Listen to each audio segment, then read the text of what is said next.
find me in the spot where the floppies be. Till I give it a read, keep it crisp in the sleeve. Every Tuesday night feels like Christmas Eve. Living between Wednesdays.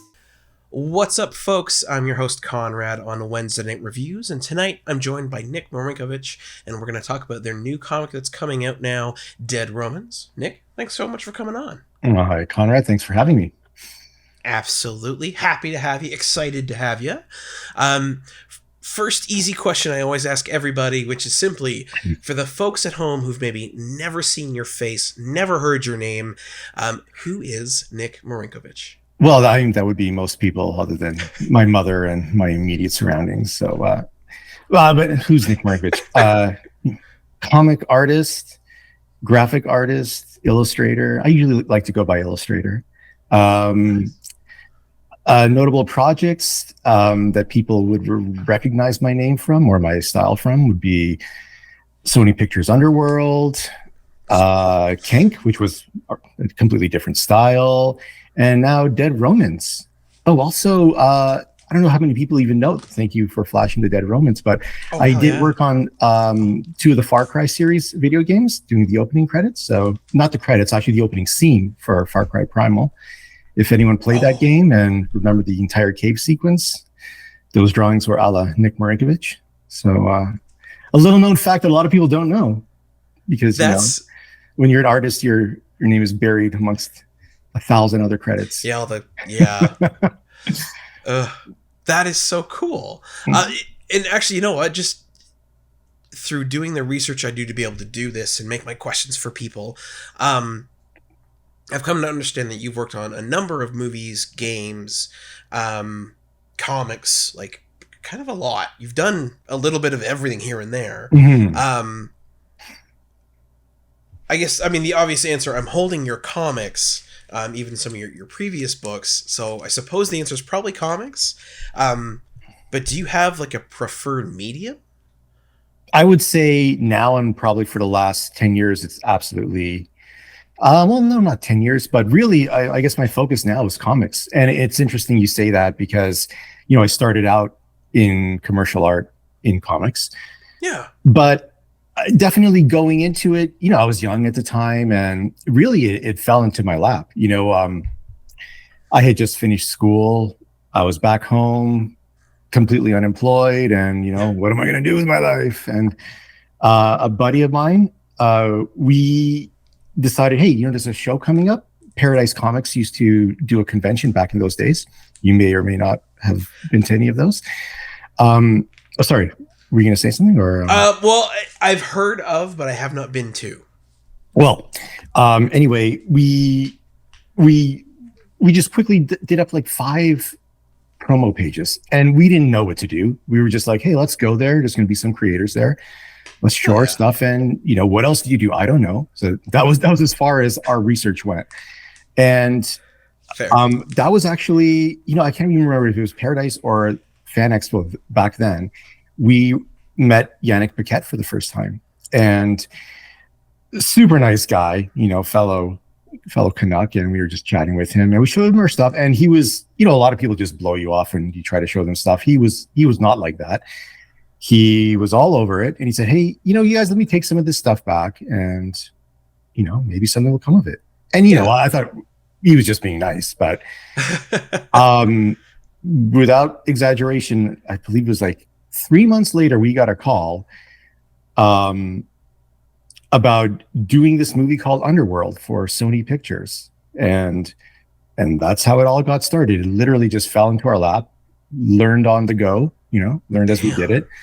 And after that, it just, well, I'm doing this now. Let's see what more I can do. But having said that, if you look at the progression of all my projects, I never, at that time, I certainly didn't pigeonhole myself as just in comics. I wanted to try gaming. I wanted to see what that was like. I mean, not, I'm not a programmer, but I did want to do the art. I always, I was gaming a lot in, university days in high school. And I wanted to see what that was like about. And as well as just overall advertising, I kind of had my fingers in everything, seeing like what was my niche, let me do a little bit of everything, film work, documentary work. And really in all those, if you look at my timeline, I would always come back to comics, and after a while, you're just like, you know what? Stop denying this to yourself. That's what you wanted to do. That's, when I was little, I actually had that image of, having a partner and drawing on a comics board. Hell yeah. I used to copy John Byrne drawings in like the 6th grade, this was way before I was drawing myself. I was just like trying to see, can I draw like this guy? Can I copy what he did? And I remember thinking at that time, like, oh, this would be a cool job, mind you, with all the insight of a 12-year-old. And just I'm sure this pays a lot of money, and anyway, so here we are today, and now I guess I could say I'm finally kind of past that tipping point where work is steady, and I kind of just want to make the most of comics right now and for the foreseeable future. That's awesome. Yeah. I want to keep it alive. Yes, I love that. I love the passion. I think before we get into Dead Romans, then I need to ask, because I don't want to age you or anything like that, and I don't mean to date you. When I was a younger man, some might say a teen or a child, Underworld came out, and I fell in love with it. Okay. Yeah, it was awesome. For me. That movie was like amazing as a kid. I wanted to ask you mentioned earlier you worked on it. Now, is it an adaptation into a comic? Was it actually you ended up working on the film in the art department? Like, what was that like? Sorry, I wasn't clear. No, I did the graphic novel adaptation for it. It was produced by IDW, and I was working with a guy named Nick Postic. He was my original partner, and he did the pencils. I did the inks and the colors. And back then I was using watercolors. This was like full analog days before I transitioned to digital. And we did the adaptation, and then we did a follow-up miniseries called Red in Tooth and Claw, if you're familiar. Also by IDW. I've not read that, but that is so cool. And that was actually it was a cool project, because this was before this was before the digital days where we were literally getting sent production shots on printouts. Like they would send us these big packages of copies of production shots. There's no digital files being sent back then. Yeah, exactly. At least that's the way we worked. And funny note, we asked, can we, because as part of the gig, we had to make sure that all the lead actors' faces were accurate. They really wanted like a photorealistic. Yeah, it had to look like them. Correct. And part of the reason we got that gig was I was really into John Van Fleet's work at the time, if you're familiar with him. And he did like Typhoid and Shadows Fall for Vertigo. Yes, okay. And the X-Files. And I remember it was his X-Files gig where I was looking, I mean, all his work is beautiful, by the way. But it was his X-Files gig where I noticed using heavy blacks, he clearly still was able to capture in this minimalist style, Mulder and Scully. Mm-hmm. And I thought, okay, that's an interesting way to go about it, because I liked using heavy inks as well. So I really kind of, our pitch pages for that gig were completely modeled after his work. And I think they were looking for that type of a cheap alternative to John Van Fleet. Yeah. And I'm to this day, I'm certain that's why we got that gig. But anyway, I went on a tangent there, but so we wanted to, we asked, can we go on set and, take some shots ourselves? And they were like, well, you can fly out here at your own expense and visit the set. And we're like, we're not getting paid that much, man. So no. But it was a nice offer, and it was a fun starting opportunity. That was like my introduction into comic work. That's an insane introduction. I guess I need to follow that up with how old were you at that time, or and how long had you been drawing for? Because to suddenly be like, we're just gonna throw 5 pages together, willy nilly, whatever, and oh my god, now we're working on Underworld. where were you in your sort of artistic career at that point? There was no artistic career at that point. I think I was about 26 at the time, by the time it was published. So I finished an undergrad degree at the University of Western Ontario. Okay. My degree had nothing to do with arts. I was a genetics major. And okay, but I was going through one of those existential phases in life. Like, what am I going to do in my life? Like, is this what I really want to do? Like, did I want to do this? And honestly, my buddy just called me up, and it was just something to do at that time, And mind you, the two of us, we grew up collecting comics together. So it wasn't like we were not into comics. No. We used to draw all the time when we were little kids. I knew him since we were like 6 years old, and we used to draw all the time together, and even straight through to high school. And it wasn't until university where I really kind of like fell away from it. And part of it was, where I was living in London, Ontario, there were no comic shops near me, and you're into this new world of school, and you're figuring everything out. Exactly, and keeping busy with other stuff. And I was quite studious, to be fair. And then, you come back home, and I knew that I didn't want to do what I had been doing. Okay. I wanted to try something new. And we always talked about trying to get published someday. And it was kind of like, well, now's as good a time as any. Let's just give it a shot. If it doesn't work, so be it. At least we say we gave it a shot. And in our case, it worked, Damn. And who knows, I often wonder if that was like this pinnacle moment. Like, what if Yannick had said, nah, guys, you guys need to work more at it.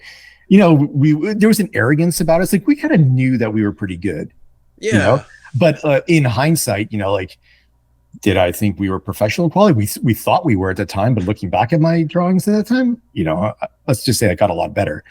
Yeah. But I think a part of it is that arrogance of youth, where you think you're the bomb, because you just don't know any better. That's a huge driving force for, I think, most people in your 20s. Oh yeah, that just blind. I can do anything. Exactly, and this is going to sound cliche, but it's like the further you get into it, you start to appreciate other people's art. That maybe you wouldn't have given a second thought to before. And then you realize, wow, okay, I have a lot to learn. Yeah. And then I for myself, I always push myself. Every gig had to be a new learning experience. That's another reason why, like, the styles, there was a steady evolution to the style. Yeah, like that's one thing I noticed when going through Dead Romans, and which you so graciously sent me, as well as the Voyager here. While these are similar in style, and yes, I'm sure we could really break it down, and they're more similar than not, of course, but even just the changes between those two, they're very present. And that sort of evolution, I've heard another couple of artists talk about every job has to be a new learning opportunity. I have to do something a different way. I've got to take something on. And I think that is a massive indicator of potential success, I'll say. Not that I can draw at all, or not that I'm making my own comics or anything. So, take that with a massive hunk of salt. But I think you had the right attitude, and maybe you had a little bit of youthful arrogance, but at the same time, you got a phone call 3 months later, so maybe not. Yeah, right. In terms of like style, like that was actually big anxiety for me throughout my entire career. I never felt because you're so inspired by artists that you love. Mm-hmm. And I always felt, am I just a hack copying off their styles? Whereas it's like, the way you have to look at it is like you're taking a little piece of every artist that inspired you, mashing it all up, and trying to come up with your own out of all that. And that's always been on my mind. Like, am I coming up with my own? And I think, in fairness, the only time I was genuinely Nick was when I completely would stop. Like, you're so involved in a project that you can't think about that anymore because a deadline is looming, and then you're just drawing. You're just drawing, and at that point, Interesting. that's when it's you, not just you trying to be someone. Do you remember the first time that moment happened where you weren't thinking about, oh, I have to emulate X style, or I'm doing, Nick Marinkovich doing Jim Lee, John Byrne, whoever, that you just had that moment of, oh, I'm drawing. This is just me going. Like, do you Right. remember when that happened?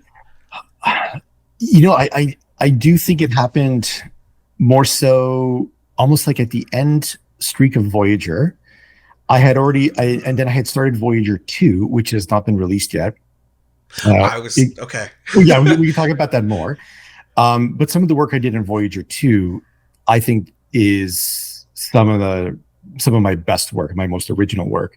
And really, because that book got delayed, I took all that energy when I had reached that, and I put that into Dead Romans, and Nice. Okay. and even in Dead Romans, I would say the last two issues are when I kind of just went off the rails and stopped kind of thinking about it. And it's the work that I'm most proud of so far in that series. Now, when you say the last two, to me, because it's what I can purchase or what is purchasable, I say, oh, nope, not that one. 2 and 3. Mm-hmm. Or are you referring to probably 5 and 6, which I imagine are probably drawn somewhere and just being printed for 3 months from now? Right. Is 6? So we're literally in the last stretch. Last dozen pages of book 6. So it'll be finished this month. And but yeah, so no one's seen 5 yet or 4. But I mean, in Dead Romans, I think it's fair to say like there was a nice progression. Definitely book 1. We put a lot of time into book 1 because you have to grab the reader. You just have to grab them. Like, that opening page is like one of my favorite pages that I've done in the series. And yeah, that's a good one too. I do want to ask, like, because your style, it's got a really vibrant colors and a lot of really interesting shapes to it.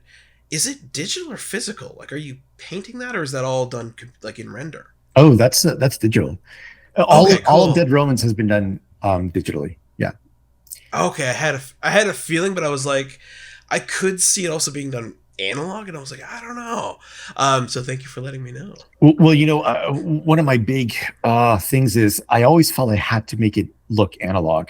Maybe because when I first did the transition, it was actually on Voyager, and the first half of that book was pure analog, and it was more just midway through. I was at a party. I was talking to a buddy, and he was pitching me on the Wacom. He's an animator.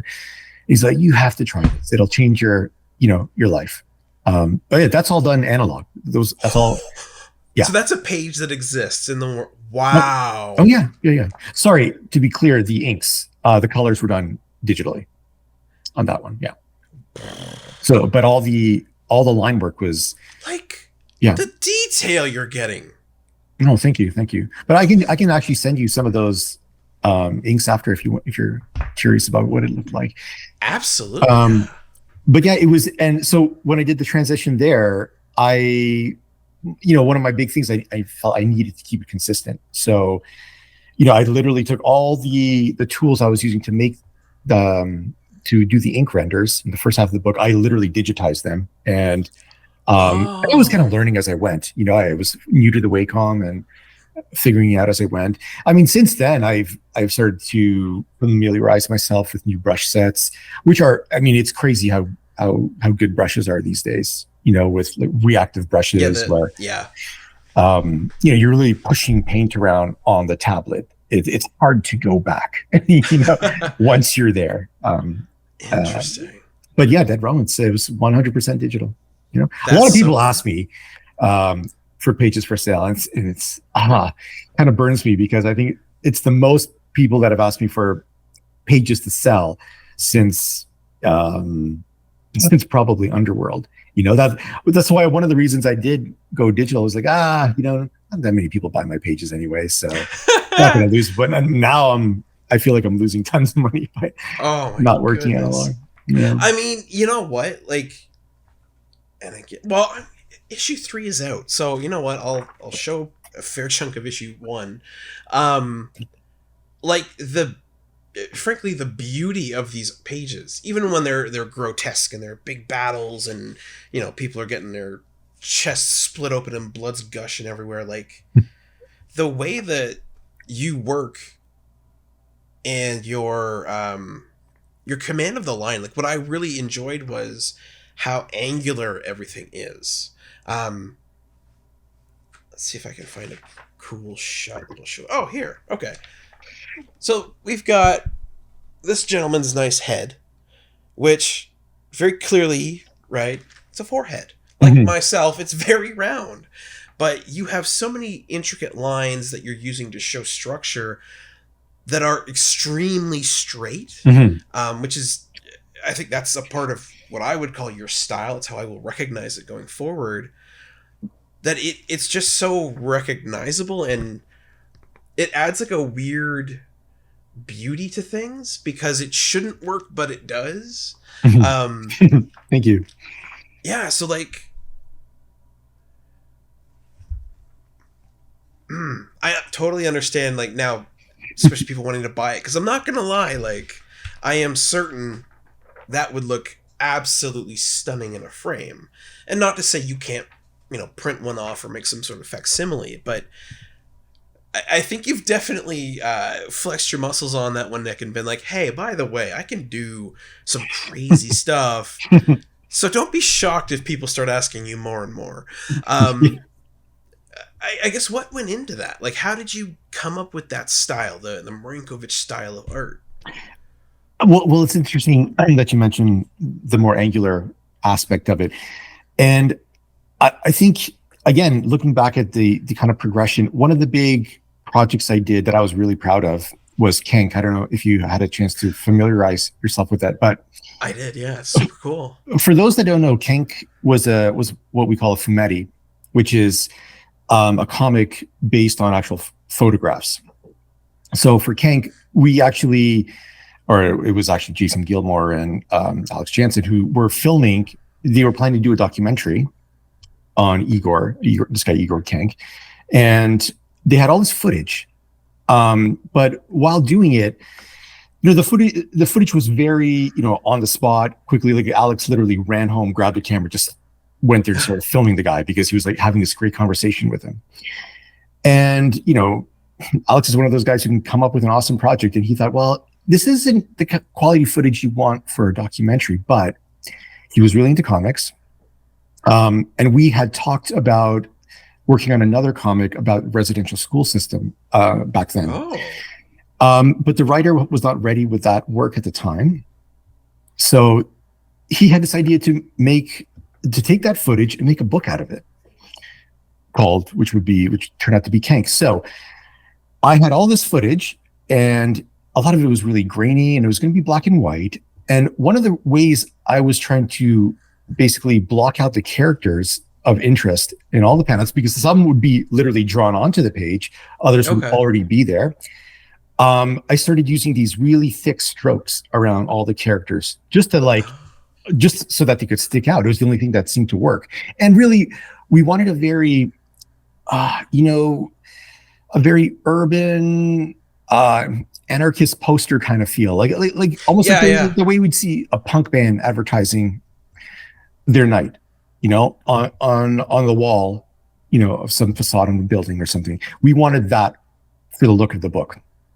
And while doing it, so we worked really fast. We turned out that entire book was like 300 pages in half a year. I was working like crazy. But that speed, you know, where all of a sudden you're not thinking about composition as much because the composition was there. I was more just rendering it, you know? And just to be clear, to give credit where credit is due, all the photos for the pages were supplied to me by Jason Gilmore and Rich Poplack, the writer. So I didn't have to sit there and really, you know, draw layouts and everything. Rather, it was just more, I was plotting everything and almost working more collage style. But with that speed to it, that's one thing I took out with that project. You know, I wanted to keep that same type of, I don't know, I just really liked working with this really angular. It's like blocking out shapes, and I started to see everything in shapes. And I took that and I kept with that for every project I've done ever since. So like a lot of times, even when I'm doing my sketches for like Voyager, Dead Romans, it starts very loose, but then as I start to block out everything. So I start off with a very loose pencil sketch, and then I do these hard lines around everything, and that's more what you see in the end than the beginning. Yeah. Fascinating. Okay, cool. Because like one thing I want to ask you about is sort of the color choices and everything. So just to be clear, you've drawn, inked, and colored Dead Romans. Is that correct? That's correct. Oh, okay. Well, I drew, inked, and colored issue 1. Then my good friend Jose Villarrubia came on board for issue 2 and on to do the colors. It was more just an amount of passing off some of the work just to speed things along. Yeah, exactly. But, Jose was one of my, when I first became a professional colorist, one of my big things was at that time, digital coloring was starting to blow up. And then mind you, some of it could be good, but a lot of it was, that overly airbrushed, so picture perfect, which, and that works for some books for sure. And some people are really good at it. But I didn't feel like that was what I wanted to go for. And the only artist that was really doing something different back then was Jose Villarrubia, who had a very watercolor style. And we, by pure chance, met at a convention in Toronto. Nice. And was it Toronto? I believe it was Toronto. And we hit it off immediately, and we kept in touch. And I mean, I would see Jose at shows and he would just introduce me to everybody. Like Jose knows everybody, Jose's like this amazing artist that it has an encyclopedic knowledge of comics in general. Like it's wild. Like name a comic, he'll have heard of it. He'll know of it. He'll know exactly who worked on it. That's Jose, and, looking at your style, he can name 5 artists that he's like, you would like these guys, and he'll be dead on, and the artists he's thrown at me have all become major inspirations down the road for me, because he can just, clue into it. And if you're looking at Jose's work on top of Dead Romans, which is awesome, he just recently remastered some Richard Corbin work. And it looks gorgeous, Yeah. That's amazing. Yeah. Props to Jose, man. Yeah, go Jose. Yeah. Like one thing when you're mentioning the blocking out, I wanted to ask about. So in the 3rd issue, and I'm going to give this shot without context because I don't want to give away spoilers, because I want people to go buy the 3rd issue and the 1st issue and the 2nd issue, which actually probably the 1st issue will be a hard thing to find because I think it did very well in sales. It did, and actually 1st issue sold out. Reprints of 1st issue are already out, so they were released last month. So go get it, people, and Don't wait. And issue 3 released last week for anyone who doesn't have it yet. Run out to your stores. I love that cover, by the way. That was actually that character Regulus. He was the first character I designed for the series. When Fred and I were first, like, it was like one of the first times we hooked up for a beer. Fred had sent me the pitch, and I thought, let me see. And this character just stood out in in the summary of the characters. So I did this ink sketch, and that it was a good ink sketch, and that turned into that cover a year later when I did that cover. Wow. Because originally it was just like a concept sketch, but I really liked the pose, and I thought, this could make a good cover, man. I mean no offense in this, by the way. I love this drawing. This guy has, I think, the most punchable face. Like something about him, I want to fight him, and I know I'll lose, but I just want to take a swing. So one thing I wanted to ask when you mentioned the blocking out, this shot in the 3rd issue, and I think it happens again in the 2nd issue. Mm-hmm. So we've got some lovely soldiers here, Germans, and you've got obviously all these nice designs, and then you've got these outlines, Mm-hmm. and you can kind of I could see it up here, but definitely around his face here. And that's happened multiple times in bigger battle scenes. Anytime there's been like some sort of big fight, I've noticed it. Mhm. Is that in effect to do with conveying an emotion, or is that like blocking out a shape and it just looked good so you kept it in? How'd that end up there? I think more in terms of the dynamism of the scene and really just trying to convey the energy. You know, some artists like to do it in brushstrokes. Some, I kind of like to do it more as a contour. Mhm. It just what works for me at the time. You know, and sometimes when you're doing it, like it also is kind of like what you say. I'm blocking it out, and a lot of times I'll erase that area as I flesh out the figure more. But sometimes the contour actually just looks really good to keep it in. So sometimes I'll even add to it by the end of the drawing. Yeah, totally. Interesting. It's something that often starts off as a happy accident, and then you just, let me keep this in. I think I first started doing that more in issue 2, and then it seemed to work, and I thought, let me do more of that. But sometimes it works, sometimes it doesn't. Yeah. You live and learn, check it out, see what works for you. Yeah.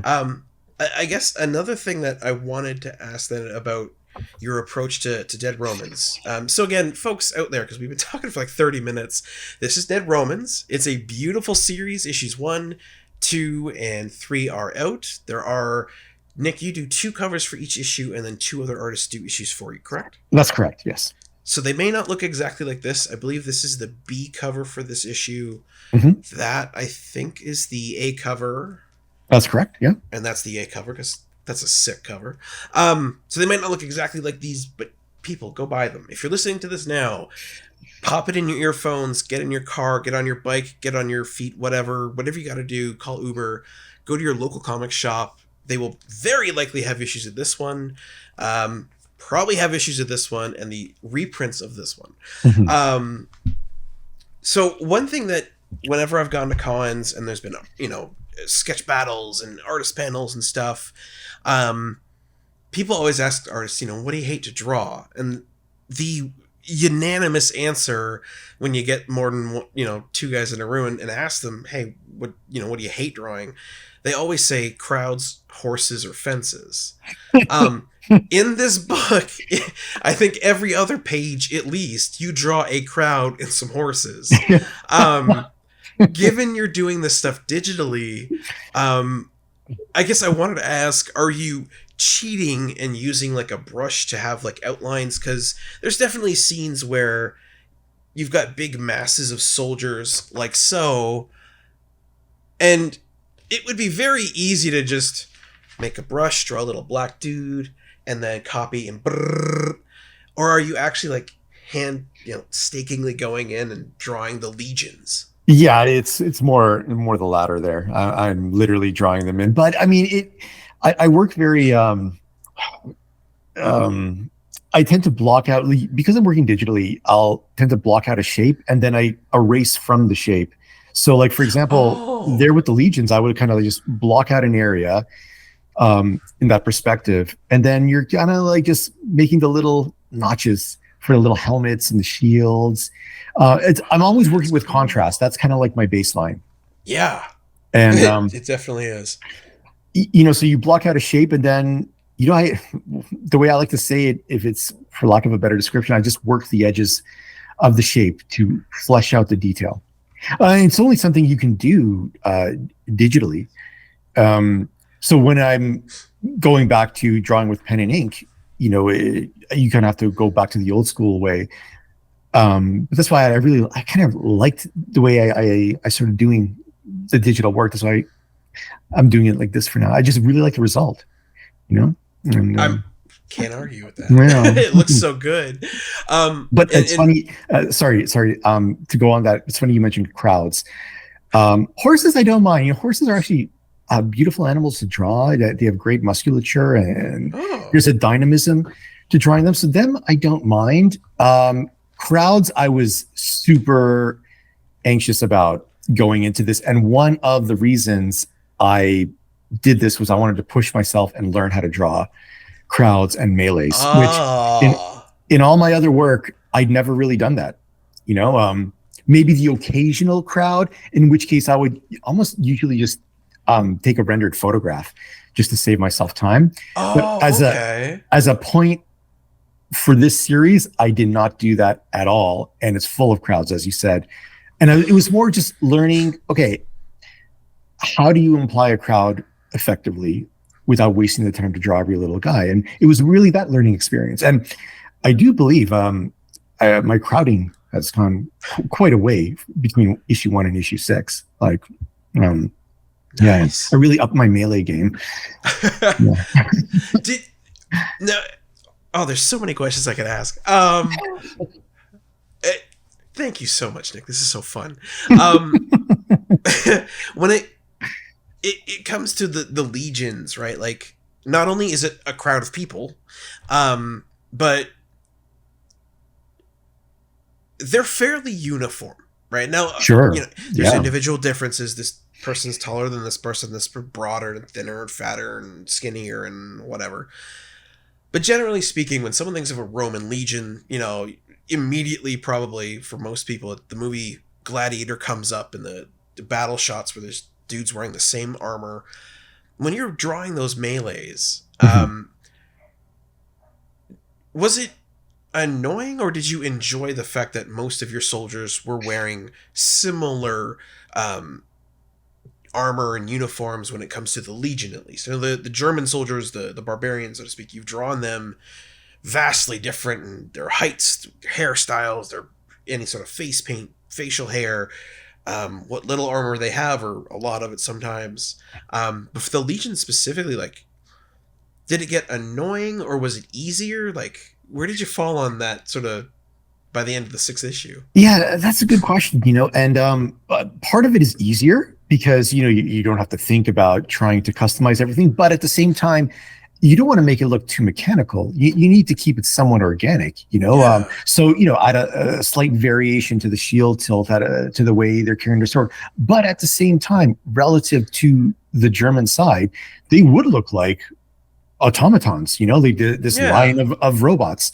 And there's even a part in issue 2 where the graphic gets really minimalistic, where they're describing, here's the Romans coming at us, and this is what it's going to be like. And I purposely did like a very minimalistic approach of exactly that notion, where the Romans look like robots, the Germans look the opposite. I made a point with the Germans to keep them as varied as possible, because that's what it would be like. And, to the Germans, they would look like robots. I tried to put myself, because I really relate to a Germanic warrior in the, in the 1st century. I tried to put, what would it look like when this, mob of armor clad, in the thousands in these geometric lines coming at you? What would that seem like to them? And definitely all that we wanted to get across in this series. Because so many times, okay, and I'm going to geek out here for a moment, but please. In every classical battle or middle-age battle, it tends to be so dumbed down in pictures, where in films, right, where it's just essentially this melee, and for to be fair, for most audiences, that's all you want to see, and have this one hero coming out of it, unscathed for some reason. Everyone's wearing the same uniform, but we can all tell who the bad guys versus the good guys are. The only series that did it right was HBO's Rome. And I actually referenced that to see, like, okay, so how would it look? And I don't know if in the 1st episode, for anyone watching who wants to see, they don't show many battle scenes for budgetary purposes. But the opening scene in that series, there is a battle where you're seeing the way the Roman legions would fight, where it's literally these rows of guys, and this is kind of brilliant, but each legionary would fight for something like, I think, a minute or a couple minutes, and then there would be a signal and the line would rotate. And that's so you have a fresh guy going to the front. Oh my God. And that's why they could cut down armies 2-3 times their size, because the other guys wouldn't be doing that. They would be just bashing their shields and then slowly getting worn down and being cut to pieces. Whereas, like, there's a new Roman guy, a fresh guy ready to fight every minute. It's kind of a genius way of fighting in in that era. Yeah, I mean, not that I think it's an intentional exact call or anything, but when you said that reminds me of like hockey players, right? Every couple of minutes, they rotate a guy off. They're like, all right, come on, keep your legs fresh, keep your energy up. Sure. And you're just doing that amid the battle. Yeah. And I mean, that's why they conquered all of the Mediterranean. No one could compete to that. And that's something that has to get passed down generation after generation. I mean, it's not like other people didn't see that works and tried to copy it, but it's, it's a military tradition that the Romans mastered, and other people might do it, but it was never nearly as effective. And and when Romans fought themselves in a civil war, it was absurdly bloody because we have two armies, well-disciplined armies, going at it like that. It'd be horrible, Yeah, that would not be cool. Like I could just imagine, like from the Roman perspective, right? Like when you're invading these other places, and like you said, they're taking over the Mediterranean, they're going into Germania and all that. It would be very calm, cool, and collected, and that like reassurance would feed into itself, where everyone's calm, cool, and collected. We all have a job to do. The frontline guys, they're gonna work their butts off for 2-3 minutes. Signal, cool, swap out. All right, I can rest now. The fight's a couple guys deep. I don't have to worry about it for like a good 15-20 minutes. Okay, it's my turn for 2 minutes.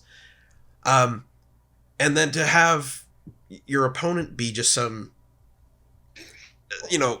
group of people fairly untrained in mass combat like that, who would go down pretty quick. Yeah, to turn around and have to fight in equal force.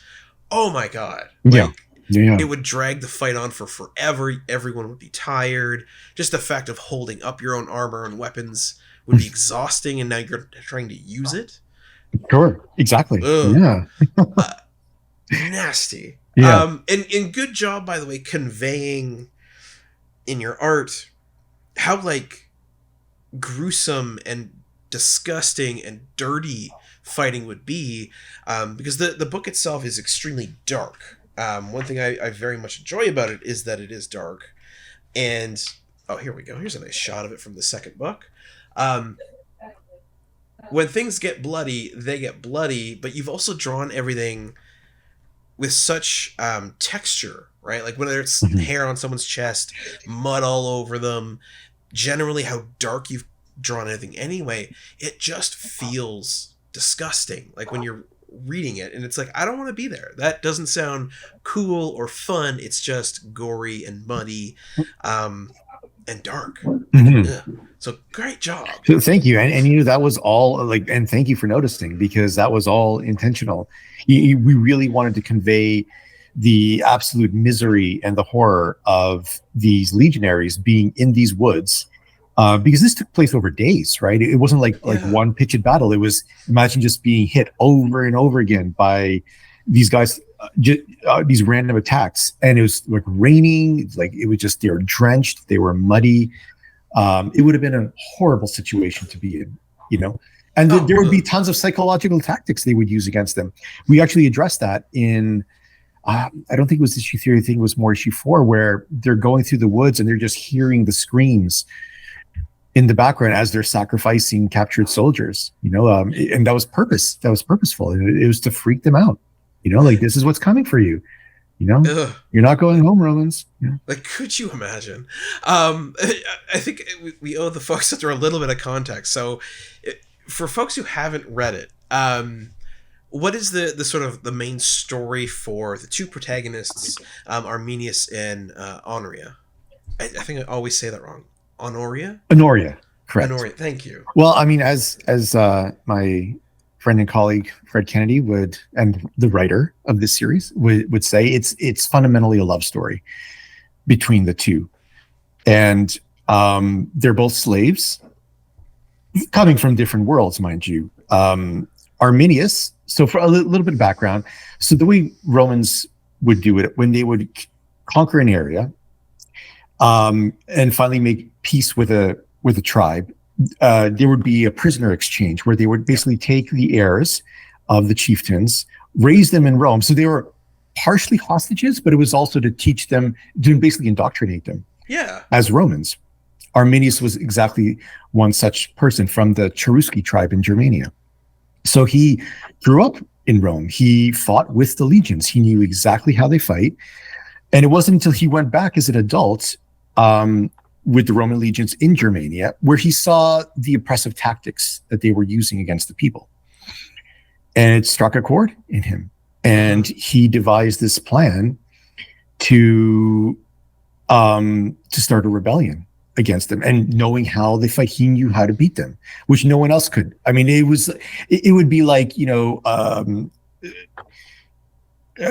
for lack of a better example, like the Romans would have been comparable to the U.S. military today. And imagine the entire army being decimated by small gangs, small soldiers. I mean, it took Vietnam to another level, because they got annihilated. Good example. Yeah. So, and then with Honoria, how much should I give away without spoilers? Within the first 3 issues, yeah. what we do learn is that in the first issue, actually, she tells you she's Syrian. Correct.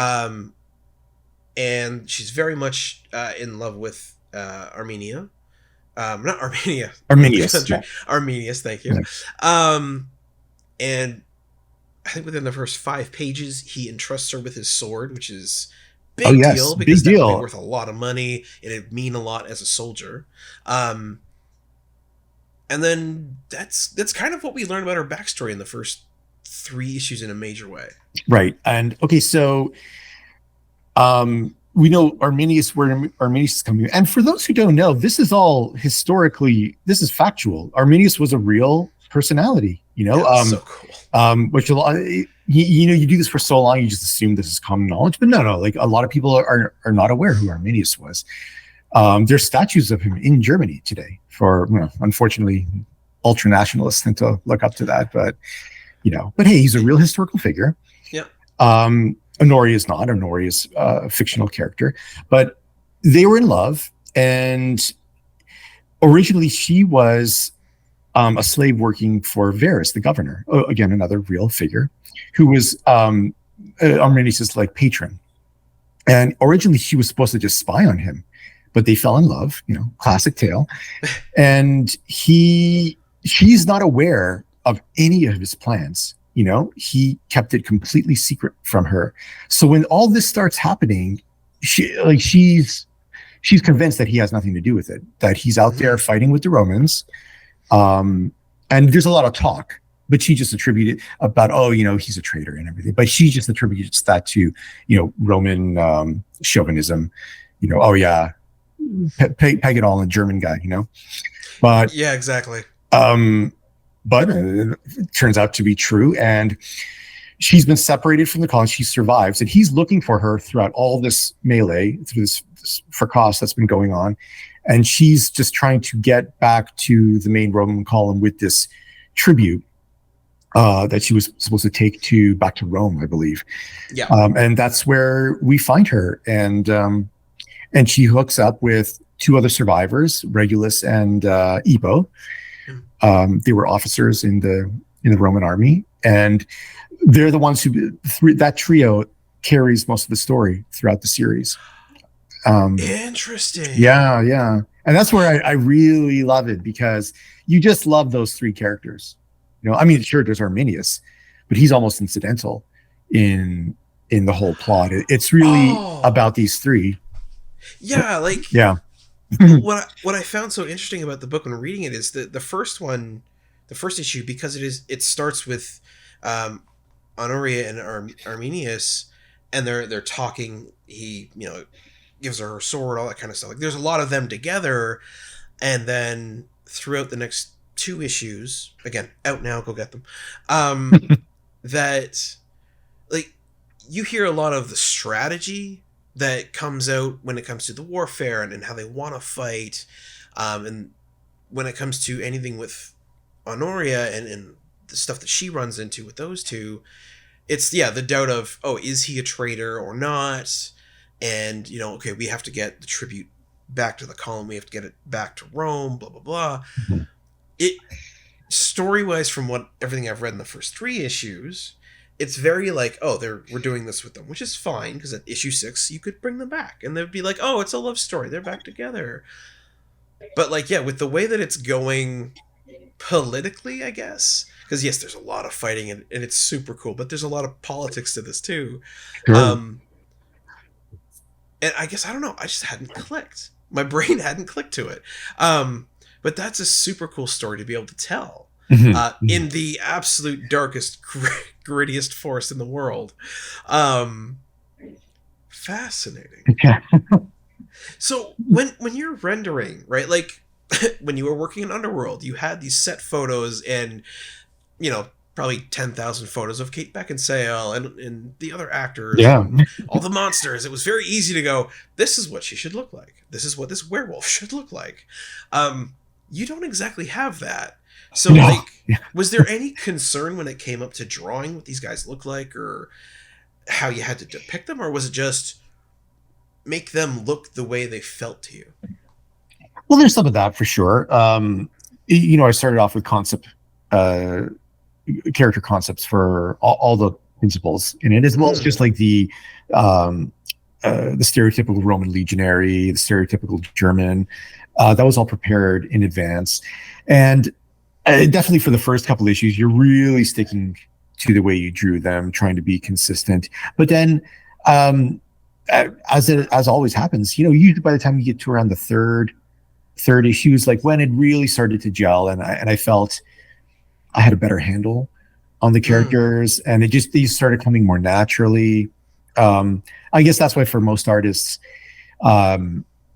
yeah, at least for me, you always feel that your stuff looks much better on the latter half of the series than on the first half, you know, because you just have a better sense of the characters, have a better sense of their body language, you know, and their expressions, or how to master their expressions using, you know, the minimal amount of line work. That's key. Yeah. Oh god, what's the term I've heard for it? Line real estate, is it? Something like that. Yes. Yeah, something like that. Yeah. Something along those lines. Key stuff. And I think that's what I really like about the way you've rendered everything is the way that it's colored and inked adds dimensionality to it. But the actual like straight lines there are as minimal as possible, it feels like. And it adds to a flow, especially in the melee, like when you don't have to like try and break something down mentally. Okay, all this little details crunched in here. If you can just look at it and go, oh, okay, that's what that is, and keep going. Yeah, the pages flow, and this book does that so well. Like for myself, I always need blocks of contrast. It's just the way, I don't know if it's just my eyes or the way I've always been able to look at a page. I almost wanted to create more of an impression of what's going on, and, you know, let the reader fill in the gaps with their imagination from what they're seeing. Give them the most basic thing to work off of. Don't just spoon feed them every little thing. So, for example, with crowds, that's a perfect example. You know, you could sit there and draw every little character in a crowd, and it's let me tell you, it's not going to have the same effect from drawing a couple characters in detail and implying the rest of it, because nothing you draw will fill it in as much as the reader's imagination. I stand by that. That's a rule I think every artist should follow. That's beautiful. And you know, there are other artists who can do what I do with using hardly any blacks, and nothing against them. I love, you know, their work. I mean, look at a guy like Mobius. He never blacked in. You know, am I even suggesting that I'm doing something better than him? No, it's simply a different style of approaching, and, you know, you make it work with what you're able to with. And for me, that's why I need to see the black, you know, and mind you, it doesn't work for every series. You know, that's why you find series that work with what you're able to do. Interesting. Yeah. I mean, sometimes I wonder, should I, you know, lighten the black amount? And it's always on my mind for sure, but sometimes I just really want to do that, you know? I mean, you know what? Whatever you're doing, it's working. So just keep doing you. we've just hit in the recording anyway the 55-minute mark. So I do like to ask to let people get to know you. I feel like your personality really has come through in a lot of this. You've given us sort of an understanding of how you got into comics and the stuff you've worked on, which is great. So I think I'll end on my two usual last questions then for you. So I appreciate you are probably extremely busy drawing that last 12 pages of Dead Romans. But Nick, what is it currently that you're reading or enjoying? Maybe you're not actually reading something, but maybe it's an audiobook, maybe it is a comic or a book. What's scratching your brain and making you happy? Oh, good question.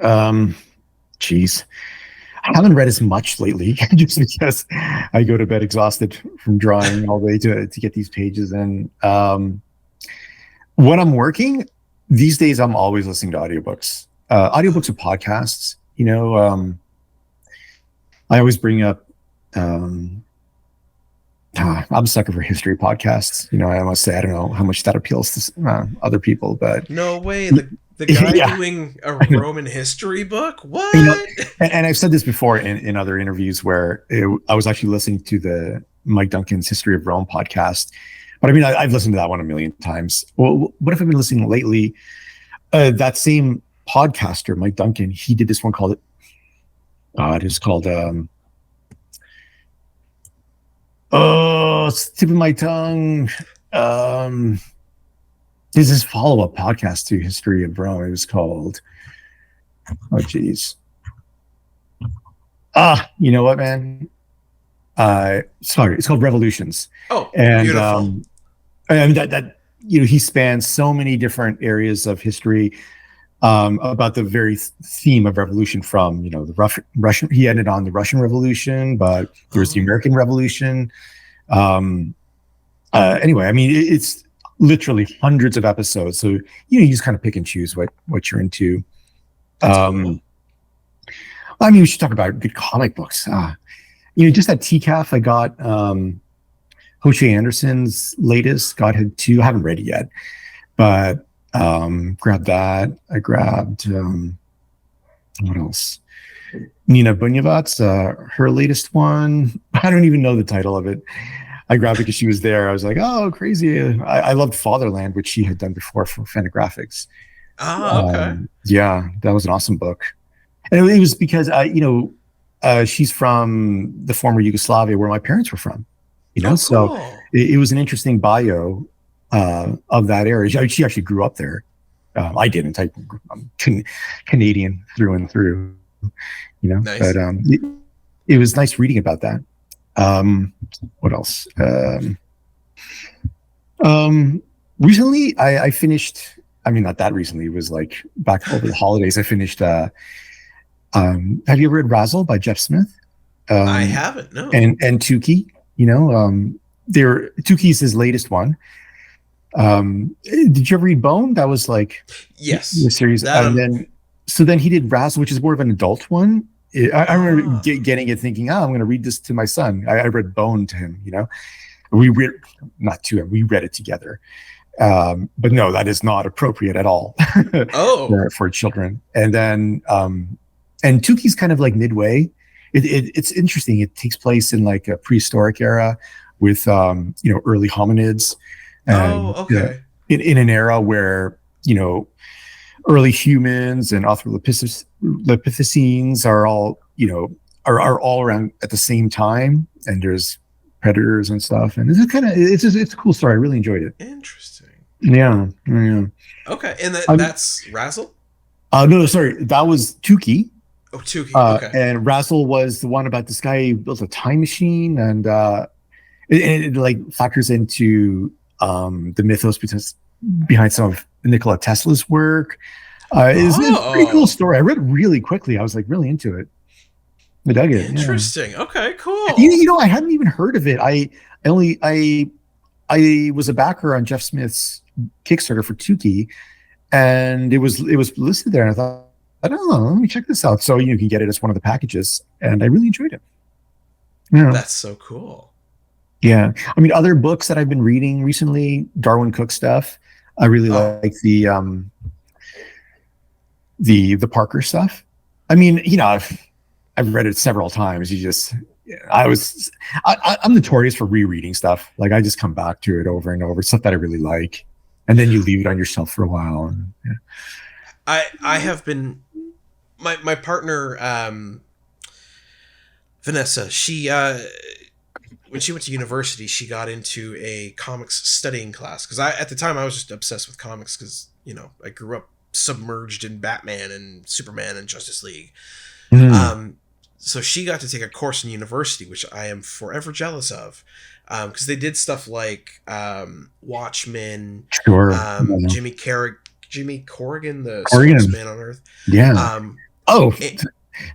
To interrupt you, excuse me, regarding Jimmy Corrigan, Chris Ware, author of Jimmy Corrigan, his latest, I mean, it's latest, but it came out last year.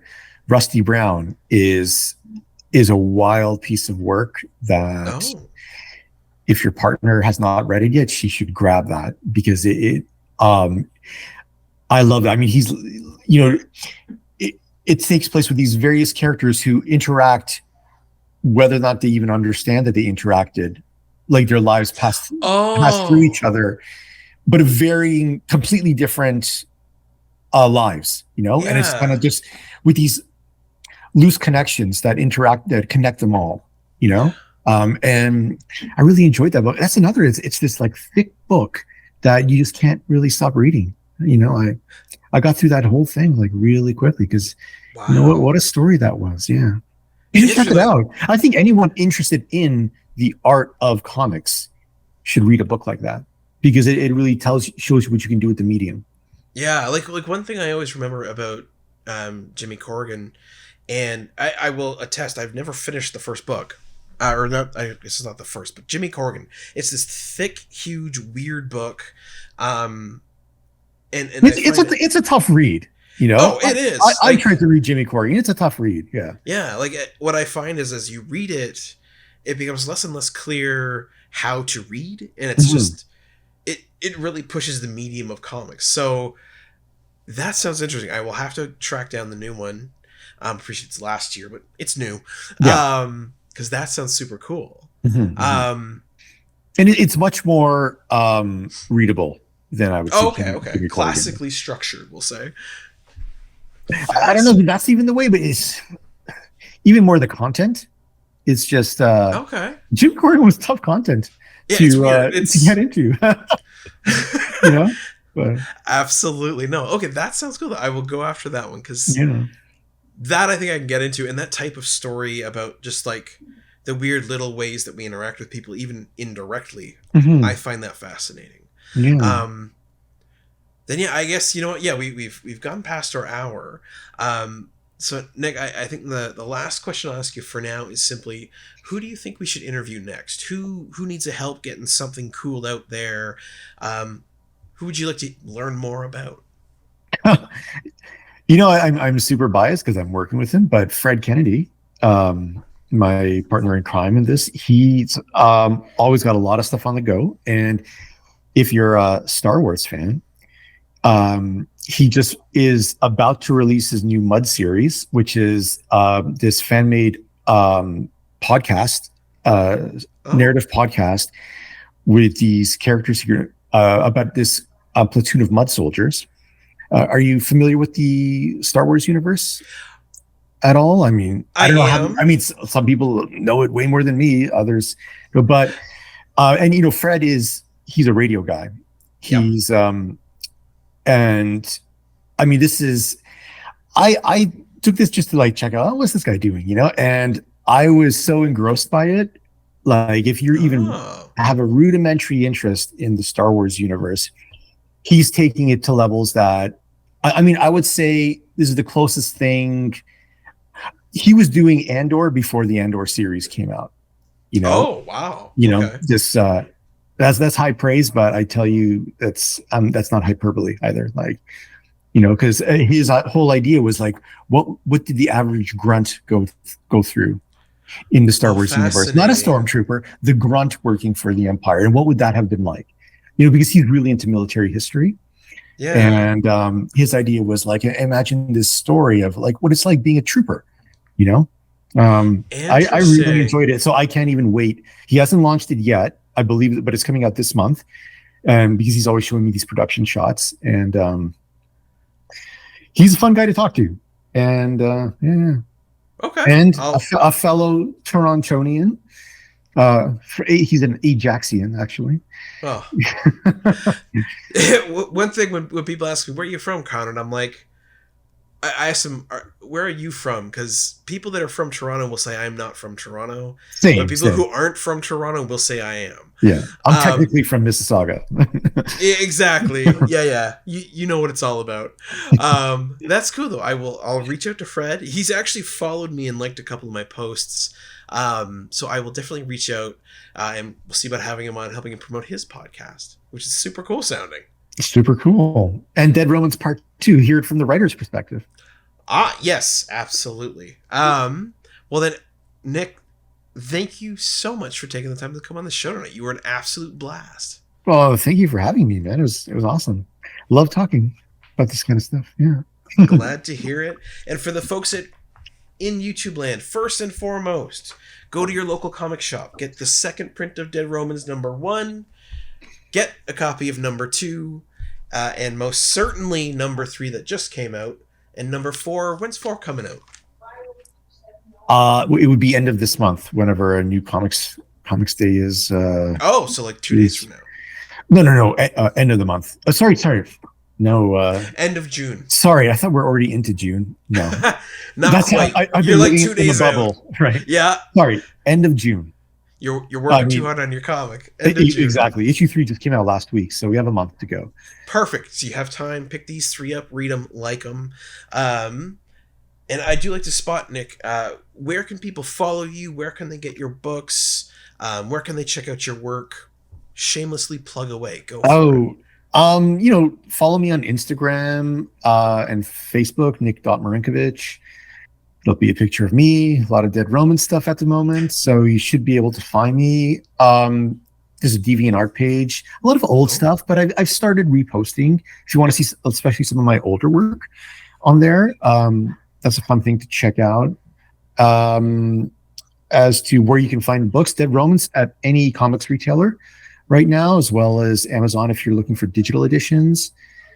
Where else? Voyager, Amazon, or Guernica Editions, the website. Yeah. Or Indigo, if you're a Canadian bookstore person. Again, same with Kank, Amazon. I mean, all the stuff can be found on all the trades are available on Amazon. But definitely, if you guys are comic shop goers, check out Dead Romans. Get the floppies while you can. Love it. And for the folks out there, like, comment, subscribe. Let me know what you thought of Nick. Let me know what you think of Dead Romans, because I'm sure a lot of you have read it. And thanks for coming, and we'll see you next time. And thank you. Golden age to present, digest to oversize. Never miss new comic day, yeah, no surprise. So where's my no prize? Check the letter columns. Can't find issue 2? Collector problems, cliffhangers, mysteries, you need answers. When did Batman become Green Lantern? I get it, true believer, not lying. Always up for an awesome summer crossover tie-in. High flying, full color or black and white. Splash pages, flashbacks, whet your appetite. With new costumes, team-ups, first loves, first appearances, death, births, return of